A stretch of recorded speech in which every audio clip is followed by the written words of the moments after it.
ప్రేక్షకులకు నమస్కారం అండి. ఇప్పుడు మనం కోడిగుడ్డు గురించి మాట్లాడుకుందాం. చాలామందికి తెలియని విషయం ఒకటి చెప్తాను. మనం తెలియక అనేక తప్పులు చేస్తూ ఉంటాం.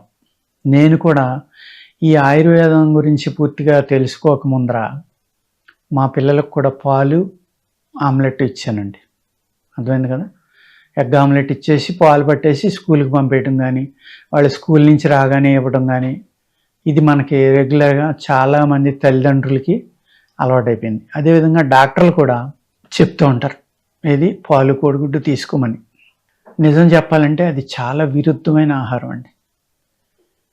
అసలు కోడిగుడ్డుకి పాలుకి పడదు. అసలు మజ్జిగ కానీ కోడిగుడ్డు కానీ పాలు, ఈ కోడిగుడ్డుని మజ్జిగతోటి పాలతోటి పొరపాటును కూడా తీసుకోవద్దు. దయచేసి మీ పిల్లలు ఎవరికి ఇవ్వద్దండి. ఆయుర్వేద శాస్త్ర ప్రకారం అయితే ఇది విరుద్ధ ఆహారము అంటాం.